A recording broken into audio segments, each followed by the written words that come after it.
लेकिन जो कठमुल्ला है जिसे कह लीजिए आप, सब गलत है। लेकिन कहने में गुरेज नहीं है, क्योंकि वो देश के लिए घातक है। भारत में अगर बहुसंख्यक समाज के हितों की चर्चा कोई कर ले, वो सच्चाई को कोई बोलता है, कौन सा अपराध हो गया? द लाइव टीवी, सच सबसे आगे।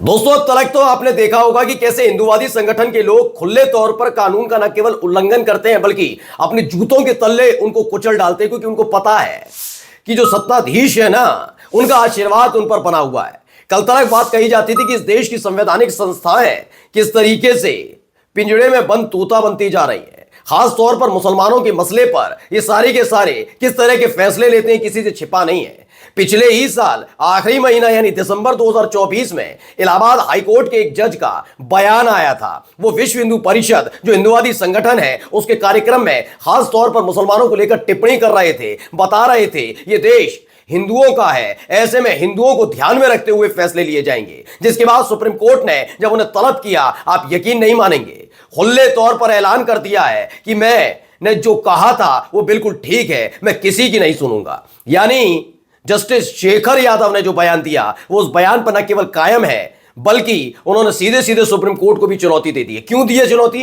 क्या वजह रही, किसका आशीर्वाद मिल गया, ये तमाम चीजें आपको दिखाऊंगा। लेकिन उसके साथ साथ कई और महत्वपूर्ण खबरें हैं जो आज मैं आपको दिखाने जा रहा हूं। नमस्कार, मैं हूं प्रज्वल गौतम और आप देख रहे हैं द लाइव टीवी।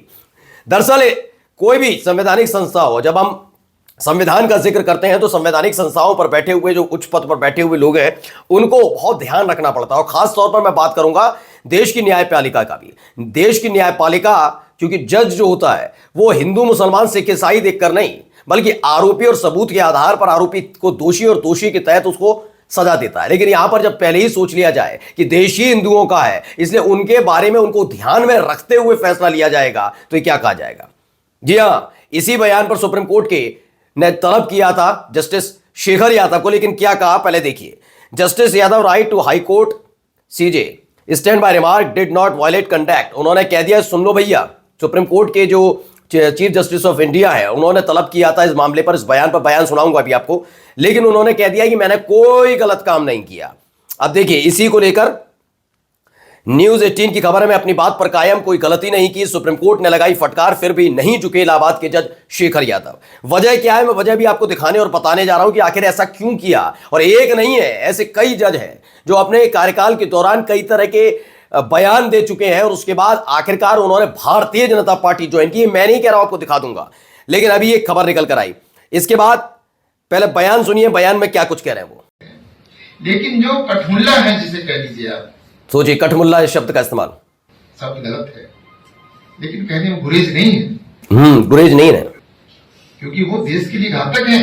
अच्छा, बिगाड़ने वाले लोग हैं, जनता को बरगलाने वाले लोग हैं, देश आगे न बढ़े इस प्रकार के लोग हैं, उनसे सावधान रहने की जरूरत है। अब सोचिए, जब विचारधारा ही ऐसी है तो किस तरह से इनसे उम्मीद की जाएगी कि अपने कार्यकाल के दौरान ये न्यायपूर्वक फैसले लेते होंगे, जब इनकी विचारधारा ही यही है। अब देखिए, इसे लेकर हिंदुस्तान ने भी लेकर करुणानंदी हैं, सुप्रीम कोर्ट की वकील, उन्होंने कहा इस जज पर नफरत फैलाने वाले भाषण के लिए मुकदमा चलाया जाना चाहिए और पद छोड़ने के लिए कहा जाना चाहिए। लेकिन ऐसा क्या है कि ये जानते हुए कि जो बयान उन्होंने दिया वो इस देश के संविधान के विरुद्ध है और संवैधानिक पद पर बैठ कर दिया, फिर भी शेखर यादव नहीं झुके। उसको भी मैं दिखाने जा रहा हूं कि आखिर ऐसा क्या है। तो जरा सुनिए बयान। पहले ये बयान जो कह रहे हैं योगी आदित्यनाथ साहब, उनको सुनिए। इलाहाबाद उच्च न्यायालय के एक माननीय न्यायमूर्ति ने एक बात कही। उन्होंने कहा समान नागरिक संहिता तो होनी चाहिए और दुनिया के अंदर तो बहुसंख्यक समाज की भावनाओं का सम्मान हर हाल में होती है।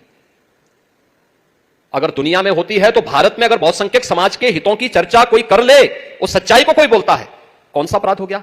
आपने देखा होगा इन लोगों ने राज्यसभा में माननीय न्यायमूर्ति के खिलाफ भी महाभियोग की नोटिस दी है। ये है, और ये अपने को लोकतांत्रिक कहते हैं। तो सुना आपने, योगी आदित्यनाथ साहब ने नाम नहीं लिया, लेकिन उन्होंने बताया कि जो शेखर यादव जो जज हैं इलाहाबाद हाईकोर्ट के, उन्होंने जो कहा वो गलत नहीं है। यानी जब आपको पहले से ही सत्ताधीशों का, जो खुद संवैधानिक पद पर बैठे हैं, ऐसे लोगों का आशीर्वाद मिल जाएगा तो भविष्य आपका उज्जवल नजर आता। आपको पता है कि आपको अगर पद से हटा भी दिया जाए तो आपका आगे का रास्ता खुला हुआ है। आप आराम से एक पॉलिटिकल पार्टी को ज्वाइन कर सकते हैं जिसकी विचारधारा को खुले तौर पर पद पर रहते हुए जस्टिस शेखर यादव परोस रहे थे। एक पुनित वेज है, वो लिखते हैं ऐसे जज के लिए कोर्ट में कोई जगह नहीं होनी चाहिए, कोलिजियम को इनको बाहर का रास्ता दिखा देना चाहिए और कोई पेंशन भी नहीं देनी चाहिए। भाई दिक्कत ही नहीं है उनको, क्योंकि वो जानते हैं कि उन्होंने जो कहा है उसके बाद भी उनके लिए रास्ते खुले हुए हैं। अब जो दूसरी खबर निकल कर आई वो आलोक मिश्रा नाम के ट्विटर हैंडल से ट्वीट की गई है। खबर देखिए, न्यूज़ 18 की खबर थी जिस पर उन्होंने कहा कि versus of places of worship act को लेकर सुप्रीम कोर्ट पहुंची है कांग्रेस। तो इसमें अब खुले तौर पर कांग्रेस के खिलाफ माहौल क्रिएट किया जा रहा है। क्या लिखा है इन्होंने, देख रहे हो हिंदुओं, कांग्रेस मुसलमानों द्वारा तोड़े गए मंदिरों को तुम वापस ना ले सको, इसके लिए कांग्रेस सुप्रीम कोर्ट गई है और तुम जाने किस बात के लिए वोट देते हो।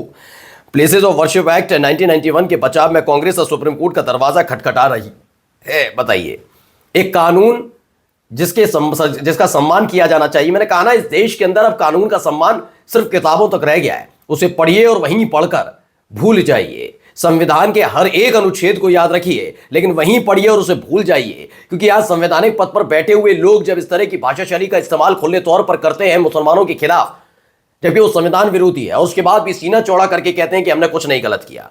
आपको याद होगा संभल में क्या हुआ था, एक जज साहब जिनकी जिम्मेदारी बनती है कि दोनों पक्षों को सुनने के बाद जवाब देना चाहिए, फैसला सुनाना चाहिए, आदेश देना चाहिए, उन्होंने हिंदुवादी संगठन यानी जैन जो वकील हैं उनके कहने पर जामा मस्जिद के सर्वे का आदेश दे दिया बिना दूसरे पक्ष को सुने। वो बात अलग है कि जब सुनवाई पर रोक लगा दी है तो वहां पर यह हुआ। उनको भी पता है कि ऐसे फैसले लेने का के बाद उनका भविष्य कितना उज्जवल होने जा रहा है। और अब यहां पर भी यही, और आप देखिए खुले तौर पर भड़काया जा रहा है कि कांग्रेस ये कर रही है। सबसे पहले बताइए कि इस देश के अंदर कोई अगर कानून बना हुआ है, उस कानून के लिए हिफाजत के लिए अगर कोई भी पार्टी या कोई भी व्यक्ति कदम उठाता है तो वो विरोधी कैसे हो जाएगा? ये लोग देश के विरोधी हैं जिस तरह की शब्दावली का इस्तेमाल ये कर रहे हैं। एक और खबर आई है, आपका राम गुप्ता ने ट्वीट किया, न्यूज़ 24 की खबर है, ईडी का इरादा लोगों को जेल में ही रखने का है, सुप्रीम कोर्ट ने तगड़ी फटकार लगाई है।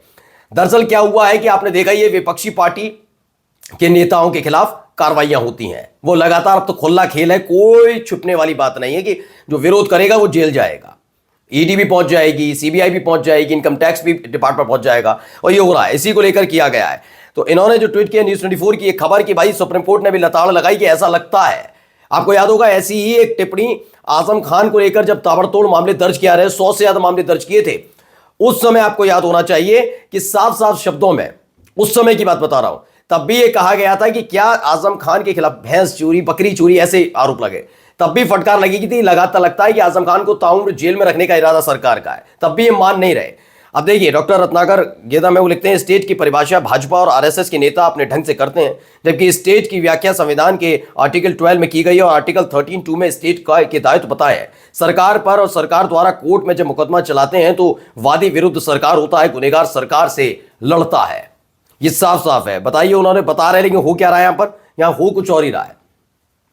कितनी फटकार लगा लीजिए, इन्हें कोई फर्क पड़ता हुआ नजर नहीं आ रहा है। खुले तौर पर ये बयान भी देते हैं, ये खुले तौर पर चुनौती देते हैं, एक ऐसा बयान जिसने पूरे देश में हड़कंप मचा कर रख दिया कि आप पद पर रहते हुए ऐसा बयान दे रहे हो, लेकिन वो जज साहब किसी भी तरह की शिकन नहीं, और सुप्रीम कोर्ट के चीफ जस्टिस को ही नसीहत देते नजर आए कि भाई उन्होंने कोई गलती नहीं की। तो अब सोचिए, जब देश की न्यायपालिका में ऐसे ऐसे लोग बैठेंगे तो फैसला मुमकिन हो पाएगा या इंसाफ मुमकिन हो पाएगा? नमस्कार। द लाइव टीवी, सच सबसे आगे।